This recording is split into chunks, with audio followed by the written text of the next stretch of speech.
أخي لا تشكو المذلة باكيا، فإلى متى ستظل تبكي شاكيا؟ أتطيب نفسا أنت في رمدامعي، مثل النوائح ينتحبن سواسيا؟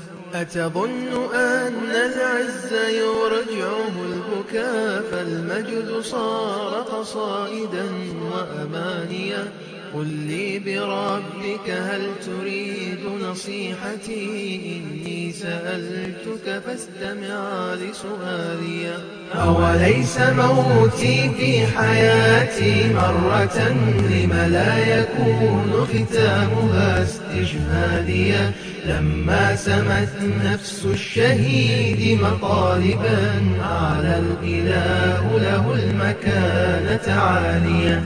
في جوف طير في الجنان محلقا، ومغردا فوق القصور وشاديا، مع أصفياء الخلق في فردوسها، والأنبياء وصحبهم جيرانيا. وأرى إله العالمين كما يرى بدر التمام على المشارف بادية، 7 يفوز بها الشهيد كرامة، إن كنت ذا لب فقل لي ما هي.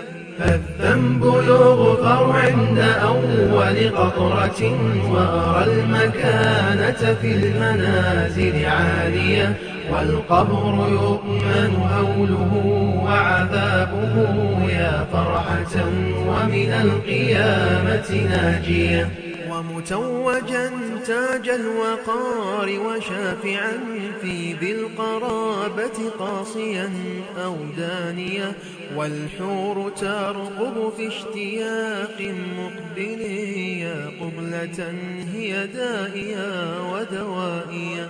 طرف العيون لوجنتيها جارح، سكر الجمال بلحظها متعدية، لما رأت عيناي لحظ عيونها، سكنت لذائذ لحظها أعماقيا.